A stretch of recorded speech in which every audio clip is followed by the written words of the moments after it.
we have so many different topics that we can pick from. Well, we were talking about Davion Mitchell and how he could maybe get an all-defensive team this year. Well, there's a rumor popped up yesterday morning or maybe even Monday night. And the Kings are interested in they're listening to, I guess, trade offers. I forget the exact language from Marc Stein, but they're interested in Matisse Thybulle. They're monitoring, the situation with Matisse Thybulle in Philadelphia. Before I even pass this to John, I like Thybulle. He's a great defender, great perimeter defender. Something that we were just talking about earlier in this segment, where the Kings are not a good defensive team, inconsistent.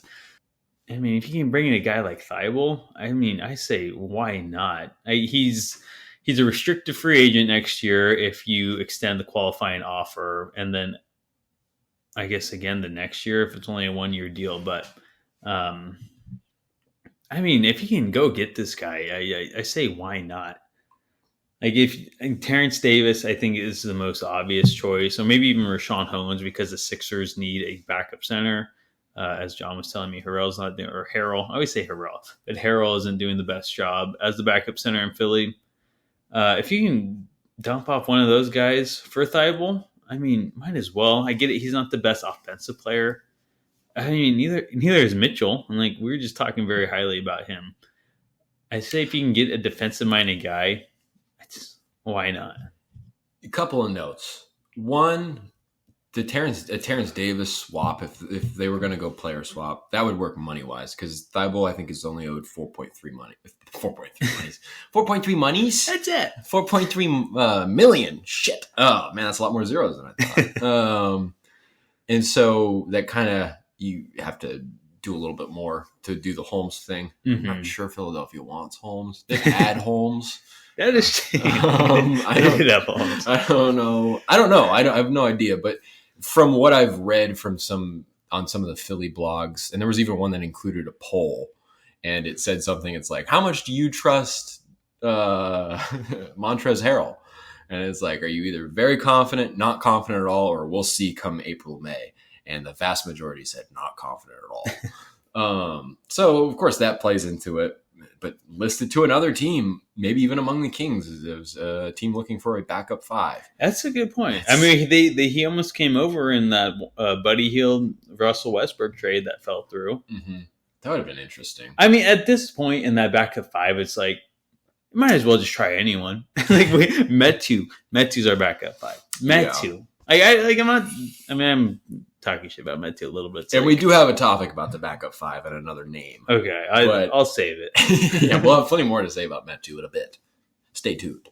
But I totally agree with you. Thybulle is the type of guy that would help this team now. He's the type of guy also that even if you don't have him under contract for next season, he's the type of guy you would kind of work and maybe try to keep with your core. Yeah. In my opinion. Yeah, because he fits the core. The age group, the athleticism, the length, the defense.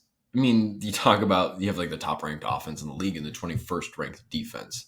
Time to tip that scale a little bit. And in terms of the offensive end, of course, you might just be like, well, why don't you just play KZ Okpala more? KZ Okpala, as a floor presence, it just would not provide the same thing that Thybulle would. Thybulle has a track record of being a guy that doesn't kneecap his offense. Last season, in about, I think, I don't have it in front of me, but I can do it off the top of my head. Rough numbers. It was 340 minutes last season where Harden, Embiid, and Thybulle were on the floor. They had a plus 17.5 net rating, 103 point something on defense, and over 120 on offense. The things that Thybulle could do, and I was reading an article. I wish I could credit the guy off the top of my head. I don't have my laptop with me, but I'm going to credit it in the article that I'm writing about Thybulle. Did an excellent job of pointing out what this guy does in terms of off-ball offense. Cutting. He's already athletic. He's, career, I think he shoots about 64% in the restricted area, which I think the league average is just under 60%. Mm-hmm. He's a pretty decent finisher. He's athletic. He kind of hangs out along that baseline or even comes from the wing and makes a cut. If you reward him, he'll reward you. And also in terms of off-ball screens and spacing. This guy he knows how to function as a part of the offense without letting his offensive deficiencies, which is, shot creation, dribbling, all those kinds of things. He's never going to be that. Mm-hmm. But he doesn't go out there and that gets highlighted. He's not quite Tony Allen. And he's actually shooting over 40% on wide open 3-point attempts. And there's a lot of them in Sacramento. Plenty to go around. Yes. And especially when you have him out there with, pick your 4 shooters, Yeah, exactly. And what I like to hear from what you just said is that you said last season with Harden, Embiid, and Thybulle, they had like a plus 17 net rating. Harden, Embiid, and Thybulle, that's kind of similar to Fox, Sabonis, Thybulle. I think that's fair to say. Yeah, that's absolutely fair to say. Why wouldn't it work the same, right? You have a great passer, Harden, Sabonis, and you have a scorer, and it's kind of flip-flop where the point guard but it doesn't matter. It's all the same at the end of the day. Mm-hmm. A guy who can pass to Thybulle on the cuts, a guy who can play great defense. Yeah, and like I said, they become huge playoff time. Like I said earlier in this podcast, until the Kings can get consistent on defense, the playoffs are going to be a tough time. Bringing in Thybulle, you got a guy in Thybulle who's been a defensive player, or he's been on all defensive teams. You have Davion Mitchell, guy who's been on all defensive team, or hopefully will be one day, and hopefully he's making the case this year. It's so great to have Thybulle because, we talk about how Davion Mitchell, he'll switch on to anybody. Thybulle will switch on to anybody too. Exactly. He's 6'11" wingspan. Davion, love Davion, but he's he can't really guard outside the guards. He can guard on the perimeter, but he does not have a 6'11" wingspan like Thybulle, where even Thybulle can give some meaningful backup minutes to Barnes. Because Thybulle at this point, he's a backup. Mm-hmm. He's not going to be a starter, so it would be interesting. It'd be interesting having Davion and Thybulle on the floor together off the bench. Would be incredible defensively. Offensively, it get a little interesting. Well, I think unless Sabonis is in. True, and I also and Mike Brown points this out all the time. You see it whenever the Kings go on a really dominating run. It's not just offense. That offense is being created with defense. So you cannot neglect the offensive effect of a good defender. Because even if Davion's not going out there and helping, it's why was it everybody was talking last week about the fact that the offensive rating when Davion's out there instead of Fox is about the same as when, you know what I'm saying. When Davion's out there, the offensive rating is about the same as when Fox is out there. Yeah. And, part of it has to do, I don't want to dig into that. We tried to dig into that last week. I cut the whole segment. But well, fast break opportunities are created, right? Yeah, and the absolutely. Kings thrive on the pace. Set, all that stuff. The pace is driven. When the pace is going well, they're going on runs. When the pace is going well, it's usually because they're playing good defense. Exactly. And disrupting teams and whatnot. And I think one of Matisse Thybulle's, besides Mathief, is the disruptor, which I'm pretty sure that's kind of a generic nickname, but I like Mathief. I like Thybulle in general. He's the bull. You said that, Davion. The fox and the ox and the bull. I don't know if Philly would do this, but TD for Thybulle straight up, I would pull the trigger. And I love TD, and he played great on Monday night against Minnesota. But he's playing sporadic minutes for a reason. I think he could be the number 2 shooting guard, maybe even a number 1 on a couple teams. But he's just not needed here, unfortunately. We have Monk and Herter, and he's going to get those spotty minutes. And at the end of the day, he's in a contract year, True. And Sac's not going to. You're not going to bring him back. You don't need him. Might as well get something for him. If you can get Thybulle, a guy you can maybe retain next year, a great defender. I get not messing up the chemistry, but it's at the end of the day, you need defense. And Davis is already playing sporadic enough minutes where it's he's not the reason the Kings are playing great offense, So obviously, or why they have a decent bench. Not to make him seem meaningless, but he's a third-string shooting guard. And I would put it this way, too. When he got the minutes in the second Minnesota game, who wasn't playing well or who wasn't shooting well? Kevin Herter. Kevin Herter went 1 of 7 on Monday night. It was nice that Terrence Davis could come in, and I think it was 2 of 4. I think they were all from 3. Mm-hmm.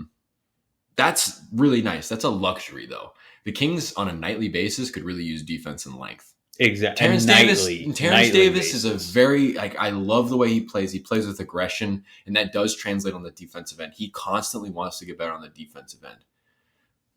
But in terms of length and defense, you have to go Thybulle over Davis at that point.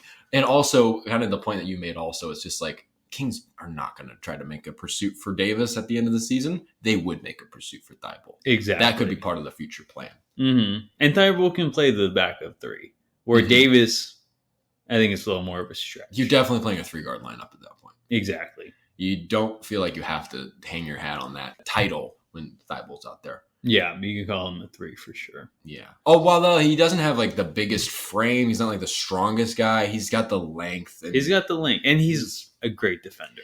He's a wing too. He's like, yeah. So it's just like, we're going to get into the specifics here. That's what you need, is a backup wing. Yeah, and Thybulle, I'm all for it. And I was kind of for that trade earlier before the season started. I can't even remember it exactly, but it was to bring Harris and Thybulle over from Philadelphia. Oh, yeah. I think it was to trade Barnes and Holmes and someone. Yeah. No, keep Holmes! Is that ringing through the comment section? You don't understand. Man, that guy's going to take this team to another level. Man, I wish... Sixth Man of the Year candidate. I wish I remember what that trade was, because I feel like... probably pull it up pretty easily. I can probably pull it up. But I'm like, thinking back at it, I wish I kind of did it. You bring Harrison. That's what I'm saying. Whatever. But that doesn't matter. No, that's a what-if conversation. But Thybulle, bring Thybulle in, I don't think there's any reason not to. He's just... They you got the team bringing in P.J. Dozier for 20 days. They got him bringing in Deontay Burton. These guys that are long. Dozier has the track record of doing it in the NBA, but he had the ACL injury. Burton doesn't really have the track record of doing it at the NBA level. But it's just like, you're tying it together. You're getting a guy that's in the continuity of making an effect in the NBA and can continue doing that for the foreseeable future. And again, be that well-renowned defensive player in the league on the perimeter and not kneecap the team offensively. It's if the deal can get done, that's what you want to do. But it's just like, I don't know. I read one Philly blog that was like, if we could just get second round draft capital, two second round picks, that'd be great. That was the guy's opinion. But in the mind of somebody that pays attention to the Sixers, they want a little bit of draft capital. I mean, second round picks is kind of what you can offer. That's the extent of it. If that's what they're looking for. Get rid of every second round pick you have. I do not care about a second round pick. Name other than Isaiah Thomas, name like a good second round pick the Kings have had, who've like been like, okay, like he's like an integral piece of this lineup. I don't know. No, but that's why.